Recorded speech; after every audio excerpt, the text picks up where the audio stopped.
Le son de votre ville, culture, sport, vie associative et bien plus encore, Aviron Podcast. Aviron Podcast. Bienvenue dans ce nouvel épisode d'Aviron Podcast. Bonjour à tous, Samuel Boyer, bonjour. Bonjour. Merci de nous accorder cet entretien depuis Paris où hier vous avez défilé pour la fête nationale. Pouvez-vous, Samuel Boyer, vous présenter de façon rapide? Vous êtes originaire des Avirons et vous habitez le Tevlave. Oui, tout à fait. Je vis aux Avirons depuis de nombreuses années. J'habite sur la route du Tevlave et je travaille sur Saint-Denis depuis 18 ans maintenant. Samuel Boyer, comment fait-on pour se retrouver à défiler sur la plus belle avenue du monde? C'est grâce à mon ami de l'administration à laquelle j'appartiens, l'administration pénitentiaire, qui défile depuis 10 ans, tous les ans sur les champs, et donc il lance des appels à candidature, et j'ai postulé cette année, j'ai été sélectionné après des tests de sélection, et puis voilà, je me suis retrouvé parmi tous les 6800 hommes qui ont marché à pied hier, donc c'était une belle expérience. Et quels sont ces tests? Alors, ce sont des tests physiques, tests Luc Léger, pour ceux qui connaissent, du gainage, des trucs pour voir si on tient un peu la route physiquement, parce que c'est quand même assez exigeant, et un entretien également avec un jury. Quelle image marquante garderez-vous de ce défilé du 14 juillet 2026 auquel vous avez participé sur la plus belle avenue du monde? Il y a beaucoup d'images, mais on va dire que quand j'ai entendu la patrouille de France dans mon dos et que je l'ai vu passer au-dessus de moi avec les traînées bleu, blanc, rouge, là, on s'est dit que ça y est, on y est. Et il y a énormément d'émotions, effectivement. Un peu d'appréhension, du stress, d'excitation. Il y a eu beaucoup d'émotions mélangées. Et aussi pour moi, personnellement, un peu de tristesse aussi, parce que j'ai eu un deuil la veille. Donc, effectivement, c'était chargé d'émotions. En tout cas, recevez toutes nos condoléances. Quand on défile sur les Champs-Élysées à Paris avec d'autres militaires, est-ce qu'on a le temps vraiment d'apprécier l'instant? On essaye. En tout cas, on a les yeux grands ouverts, même s'il faut rester au garde à vous souvent. On a les yeux grands ouverts, les oreilles... on est aux aguets, on essaie de capter tout ce qui peut être capté, parce que en plus on n'avait pas le droit aux appareils photo sur les champs, donc du coup il faut vraiment imprimer tout ça dans la rétine et dans le cerveau pour garder tout ça en souvenir, quoi. Aujourd'hui, est-ce que vous avez la fierté d'avoir représenté avec ce défilé du 14 juillet la France, la Réunion et par ricochet peut-être les Avirons et votre village du Tevlave? Oui, tout à fait. Moi j'ai défilé pour l'administration, bien sûr.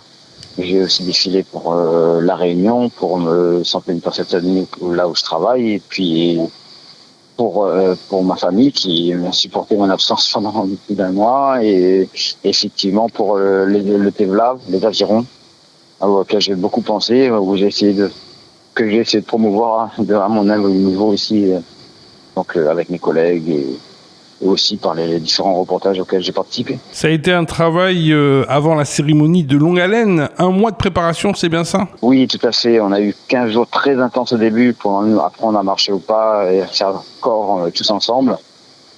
Et ensuite, on est arrivé sur Paris pour les entraînements avec tous les militaires. Donc là, c'était éprouvant, surtout nerveusement avec la chaleur également. C'était très éprouvant à ce niveau-là. C'était vraiment marche tous les jours. Les 2 premières semaines, on a fait quand même presque 130 km. Samuel Boyer, on vous sait sportif puisque souvent on vous croise sur la route du Tevlave. Est-ce que ce défilé du 14 juillet 2026 sur les Champs-Élysées, il a été vraiment sportif? J'ai trouvé que c'était un sprint en fait. C'est-à-dire qu'on est vraiment super concentré pendant tout le long de l'avenue. On relâche pas notre effort. Et moi j'ai trouvé les 800 mètres, qui a duré vraiment le défilé. Très très long en fait, il fallait rien lâcher. Quand on est passé devant un président, on était presque à bout de souffle, et puis donc on a fait le virage et on a terminé sur les rotules. Mais pourtant c'était pas long, mais c'était très très prenant nerveusement, surtout. Je pense que c'est ça qui fait qu'on est sorti de là éreinté. Vous l'avez dit tout à l'heure, quand on défile, on pense forcément avant, pendant et après à ses collègues, ses amis, sa famille, son papa, sa maman, ses frères et sœurs. Oui, si on est là, c'est aussi grâce à eux. Donc effectivement, tout ce qu'on vit là, c'est grâce à eux, c'est leur soutien, c'est tout ce qu'ils peuvent apporter derrière aussi en termes de logistique aussi, parce que pendant qu'on n'est pas là, il faut bien que les choses tournent. Donc non, c'est un grand merci que je renvoie d'abord à mon épouse, il y a mes enfants, et puis il y a mes parents et toute la famille qui m'a soutenu, notamment sur les réseaux. Vous travaillez depuis plus de 20 ans dans l'administration pénitentiaire. Pouvez-vous nous parler de votre parcours et de votre métier ? J'ai commencé en 2003, donc à l'ENAP, à l'école, où là on apprend le métier. Ensuite, j'étais affecté à Toulon, la Sarlède. Puis j'ai eu la chance d'avoir ma mutation lors de l'ouverture du centre pénitentiaire de Saint-Denis en 2008, de Demain Chaud.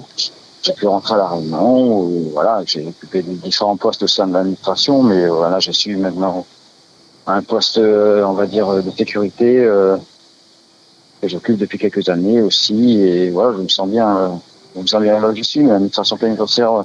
Pouvez-vous maintenant nous évoquer votre passion pour le trail ou la course à pied que nous évoquions précédemment ? Oui, écoutez, j'ai découvert cette passion un peu sur le tard. J'ai toujours fait du sport, mais je détestais courir. Et puis un jour, j'ai été blessé et il ne me restait plus que ça pour faire du sport. Donc je m'y suis lancé et puis je n'ai jamais arrêté de faire. Blessé au travail ou blessé Non, blessé au sport. Où voilà, c'est venu comme ça, sur le tard, à la quarantaine passée. Puis je n'arrête plus. Voilà, c'est ça. En marge de votre métier, on vous s'est aussi impliqué dans le tissu associatif du village du Tevlav avec l'association Bon Accueil. Vous pouvez nous en dire plus ? Écoutez, je suis trésorier de l'association, une association qu'on a créée avec quelques autres il y a 10 ans maintenant, et on essaie de faire promouvoir le village, de développer des activités multiples et variées. On a fait, par exemple, on a créé une activité qui s'appelle Tevlav Vélo, qui pour permettre aux gens de découvrir le village du Tevlav, son patrimoine, ses personnages à vélo électrique, la forêt. Puis on a fait une collecte de mémoire pour collecter la mémoire des anciens. Très important, surtout qui s'en vont. Donc il faut essayer d'avoir leurs souvenirs avant qu'ils s'en aillent. Et puis voilà, on touche un peu à toutes sortes de projets. Là, on est sur un projet de restauration d'un domaine que j'ai pu connaître, c'est le domaine du bois Laurent Martin, l'ancienne maison de Francis Rivière, où on essaie de... Anciennement appelée Maison de la Biodiversité. Voilà, tout à fait. Et puis là-dessus, on essaie de construire des projets. Là, on est en train de monter, pour ce quasiment finalisé, une formation en permaculture pour permettre aux gens d'apprendre la permaculture sur le site et de construire un projet commun tous ensemble. Ce serait bien, voilà, c'est des choses qu'on met en place. On fait du renforcement musculaire, des cours de peinture, des cours de piano. Enfin, il y a beaucoup de choses qu'ils ont développées au sein de l'association. Très prenant, mais passionnant. Samuel Boyer, question singulière. Est-ce que ce 14 juillet 2026 à Paris a le même goût qu'un bon 20 décembre à La Réunion ? Ah, c'est différent. C'est différent, ça n'a rien à voir. Ouais, on pense aux ancêtres, parce que c'est quand même... Voilà, il y a un poids de l'histoire, il y a le poids commun, c'est l'histoire. Mais bon, voilà. Après, le 20 décembre appartient à La Réunion, on va dire, et là, c'était une fête nationale. Mais bon, voilà, c'est différent, c'est des ambiances différentes, mais c'est tout aussi important. Comment voyez-vous l'évolution de la ville des Avirons, notamment du village du Tevlav, depuis ces dernières années ? Je vois qu'il y a une certaine émulation, qu'il y a une certaine envie de faire des choses, donc c'est ça qui est bien. Bon, c'est pas encore gagné, mais on va y arriver. Qu'est-ce que vous diriez à Marmaille de l'école Marcel Le Guen du Tevlav qui voudrait suivre vos pas et défiler un jour peut-être sur les Champs-Élysées ? Un 14 juillet. Qu'il faut pas se donner de limites, qu'il faut voir grand, qu'il faut avoir de l'ambition, que c'est pas parce qu'on vient d'un petit village des Hauts de La Réunion que les chemins sont bouchés. Nous les pas plus, nous les pas moins. Voilà, c'est ça, tout à fait. Notre entretien arrive presque à son terme. Vous auriez quelque chose à rajouter ou des remerciements à adresser ? Écoutez, moi je voudrais remercier déjà toute ma famille, ma femme, mes enfants, mes parents. J'aimerais remercier également mes collègues qui m'ont permis de venir parce que pendant que je suis là, eux ils travaillent et il n'y a personne pour me remplacer, donc ils travaillent en plus. Donc merci à eux, merci à l'administration également qui m'a permis de vivre cette aventure. Et voilà, et puis merci à Fabrice. Et retrouvez d'ici quelques heures la fraîcheur du Thé-Vlave. Voilà, c'est ça. D'ici demain matin.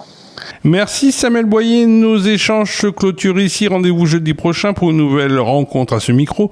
Sur ce, à très bientôt et restez connectés sur toutes les plateformes numériques de la ville des Avirons. Quand une ville s'écoute au travers d'un podcast avec un créole qui a défilé sur les Champs-Élysées un 14 juillet, ce sont tous les habitants des Avirons et de La Réunion qui tendent l'oreille pour en savoir plus.